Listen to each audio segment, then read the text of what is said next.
This is such a little amount of air too. We're not even at. Alrighty, she's coming in close. Super excited about this guy. Only have a little tiny 1/4 inch input for it. This is a 2-stage tester, 4.5 inch Tesla turbine. First stage is right here, second stage is right here. First stage, it goes in through this nozzle, comes to a dual output on either side of the turbine. That connects to an interstage duct. That then goes to a quad nozzle. The quad nozzle goes to the second stage here, which ducts just this way.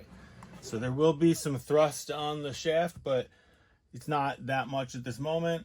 Also, the bearings are a little bit pinched in here, so they're getting a little bit of a higher resistance, so this isn't going to go all the way up as fast as I want it. I've got new bearings, a whole new setup for that. What's important is the casing and everything else, and the shaft arrangement is all designed. It's all ready to go. Changing the bearings out, just a matter of changing the hole that's cut for the bearing seat. But this thing is great. I love it. It's amazing. It's just a little block. Called the clear one the ice cube, but steel cube.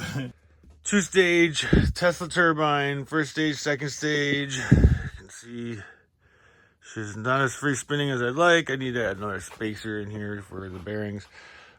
This is just, don't mind this right now. It's just to seal off the shaft. You know, it looks all goofy, but eventually it'll turn into this. This is Nikola Tesla's improved turbine patent that he patented in 1921, about 10 years after the first disc turbine patent that he had.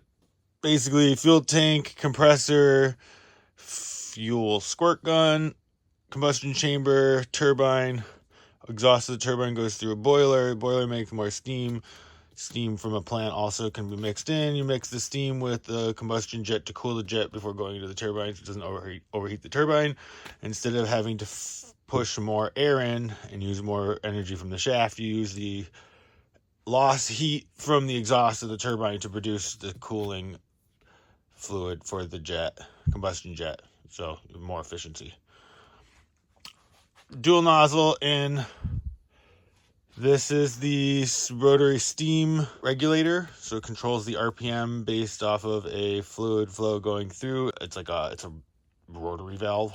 Fuel control is done with the same method. He says you could use other rotary or other type of regulators as well. I will eventually be making it into that, and then there will be the power shaft comes all the way through the center here, and we'll be able to have a heat break, essentially thermal break from the hot turbine, and be able to help control the rotary regulators, and also a long thin drive shaft will help manage any vibrations or misalignment and whatnot. Couple orders coming out. Got 18 orders to do. Woo-woo! This is a half size of the 10-inch one. It's a little under half, but it's a 6-inch case. It was a 12-inch case. That's a 10-inch rotor. This is a 4.5-inch rotor. It's a little under half, but I'm going to have a half size of this available here soon, too. Hopefully get a price on that. So many parts. This is so cool. It's so close. I'm getting so excited. This is so awesome. But basically be able to use the other prototype I have already ready for the compressor for this. So use that to feed combustion air. The combustion air goes into here, makes steam with the steam system, because this is ready to go. Because if this is already sealed up hermetically and this is sealed up hermetically, and all I have to do is stick any tri-clamp up to the face of this, the whole thing is hermetically sealed and ready to just plug and play in the vacuum steam cogeneration system, combined heat and power system. This is right now I'm using a water heater, but any kind of water heat or heat supply can be put into the boiler. Boiler makes the steam rises up, goes through the superheater, goes into the turbine, goes into the condenser. That's that mess. It looks like it's a bunch of nonsense. A final version of this will just have a single condenser. I didn't know how big we needed it, so I bought a bunch of smaller ones and plumbed them all in, so I can like close off each one, so I can use one of them or two of them or three of them, or I'm trying to figure out how many would be needed actually. So this will actually become the first 2 stages that the combustion system I already have goes directly into. Fuel mixing stuff, fuel tank, not losing liquid fuel right now. But we got burner going. This is the steam mixing tube. You can see down into there. It's pretty. But I've got, right now, this combustion jet. The way it works with this mixing chamber is it pulls a vacuum on the boiler right now.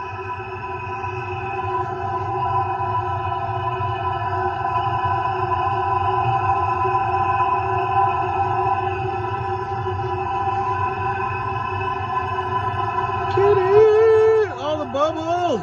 Bubbles, bubbles, bubbles, bubbles, bubbles, bubbles, bubbles. So cool. Air fuel mixing, all sorts of stuff. So this is a big version of what that is. Say hello to Mr. Tesla.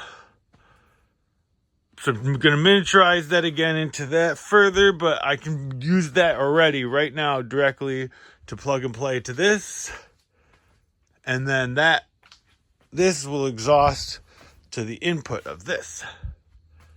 And the exhaust of that goes to make steam. Blah, blah, blah, mixes, yada, yada, yada. Ta-da! Thanks, Mr. Tesla. Or Dr. Tesla. Genius. And even better, his other improved turbine patent that he patented at the same time has a special nozzle that uses the steam to draw a vacuum on the combustion chamber, or can tube, or flame tube, and such that the atmospheric pressure forces the air and fuel in for burning, and then you don't even need a compressor because the steam made from the exhaust draws vacuum on the fuel and air and just pulls it in naturally, so you don't need a compressor to burn it. It's just to add heat to the steam that's already going through the turbine. And multi-stage high vacuum pump, fountain patent, which I got the fountain built into the system already. It trickles over. It's literally ready. Whole system, whole cogeneration, combined heat and power system. Ready to go. Just trying to finalize this turbine. So quickly now, before I go, I'm going to give it a little quick run. It's choked down to just a 1/4 inch input. So really not a large area open to go into this. So it's not going to probably do a lot. The bearings in this are being a little too pinched as well. So they're not spinning up as fast as it's just a little too much resistance and friction. I was having issues with the bearings that I purchased. Well, the shafts that I purchased, the shafts are just slightly under 1/2 inch. Got to fix. What I did was I took Teflon washers and I stuck them on the shafts. The shafts are too small for the original bearings. Shoved an oversized bearing on top of that. It was really nice and clean. I really, really like it. Now, the Teflon racers in there work to help dampen out any sort of vibration from anything, either from the rotor and or from the casing to the rotor. Protect the bearings and the rotor as well. Good for the bearings, good for the rotor. I've got this guy all almost ready to be put together with the new bearing sets. I'm cutting out the new end plates to house the new bearings because these can't hold the bearings. If you have any comments, let me know. Just no reason to get going.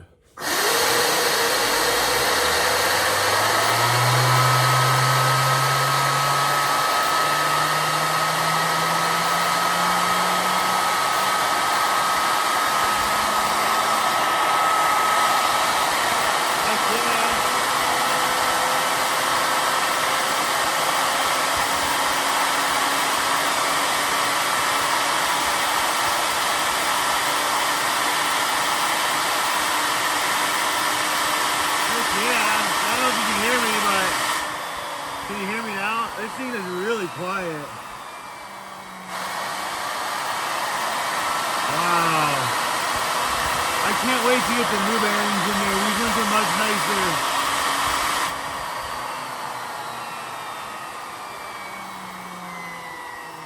This thing just sounds so nice. I haven't done any balancing on it at all. at all, no balancing whatsoever. It's got 25 discs in the first stage. It's gonna look, this is the first stage. Second stage has 50 discs. It's about twice as much.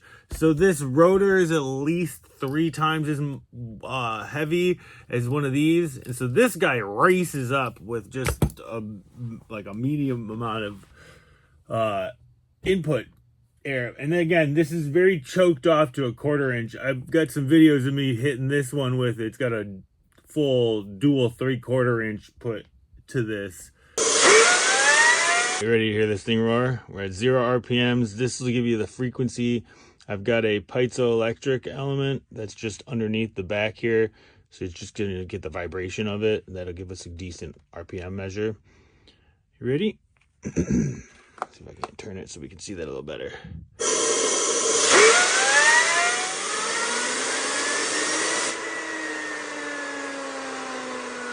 Haha.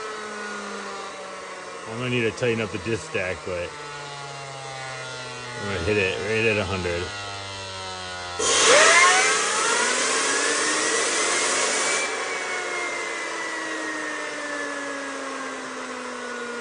This is awesome. And she's at 0 to 20,000 RPM in like under 2 to 3 seconds.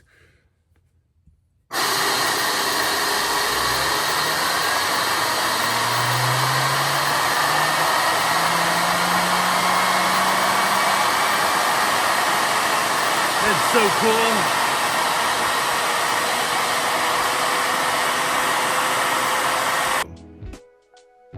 But this is my Tesla turbine, 4.5 inch diameter. It's got a generator on the back of it. It's got a 1090 kV, and it's a 3-phase output. Goes to 2 DC in rectifier, 3-phase full bridge rectifier that goes into the back of this. Really simple. That's all there is here. There's nothing underneath it. I don't know why this brand comes with a remote that you have to use. I don't know, but it's got a remote. This will turn it on. I've got a multimeter that is connected to the piezoelectric element that's just underneath the turbine that gets the vibration of the turbine. So you'll get a frequency off of this. So you multiply this by 60 to get the RPM. It'll be about 400 to 440 hertz, which is about 25,000 RPM. This will give us our nozzle pressure. Should be some. This is 0. This is 10, this is 20, this is 30 down here. Might be about 40 if I go over, but I don't know if that's about counts if it goes over that. This is the tank pressure. It's a little under 120 psi. 1200, 1200, 1200 watt load. 2 600 watt work lights from Home Depot. Generators 1090 kV, that means 1090 RPMs per volt, so it'll be about 25,000 RPM. This is just regular old 24 volt inverter. Let's do this.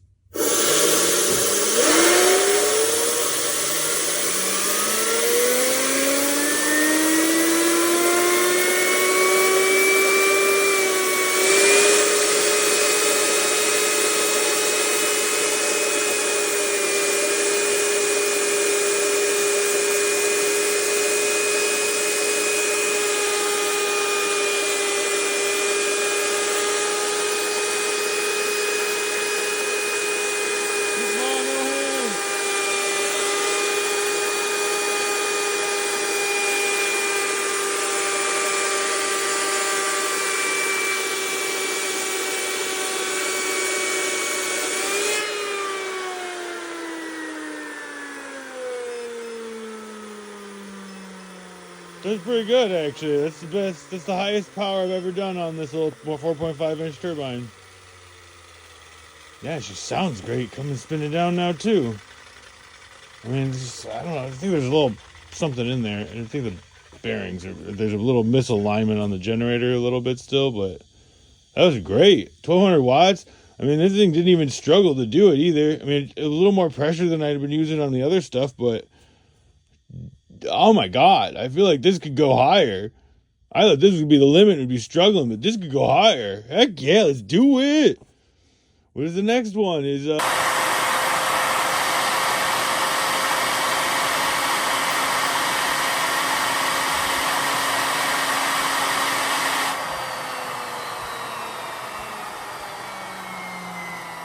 Yeah, these bearings are way too resistant. It's still got a lot of friction resistance in these bearings, and I will be replacing those and changing that. But just listen. You can't even hear it. You can't hear this at all.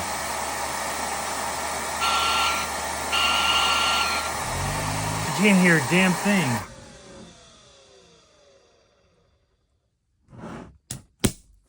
These bearings have way too much resistance to them. They're just a little too big. I had a whole issue with the shafts that we originally got, and I ended up finding a good fix with Teflon O-rings, and it's really good for the vibration damping as well. But this is great. I love this. Like, see, this hardly spins, and my other one, I could spin it even with the generator on it, and it would spin like this. So this is just an unloaded dual stage. It's got to be at least, the rotor has got to be 1.5 kilograms. This is such a little amount of air too. We're not even it's not even like 40 psi at the nozzle.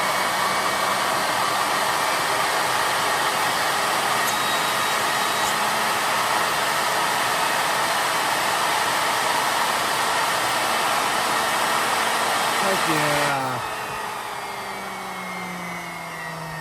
Oh, it sounds like an airplane. I love it. I love it, I love it, I love it, I love it, I love it. It's beautiful. Yeah, see how fast that stops? It's almost there. It's like really, it's like honestly is like really ready for plug and play at this point. Woo woo!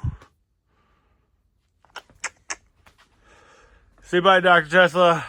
And if you'd like to help out, consider subscribing and joining my Patreon. Every little bit helps push this mission forward.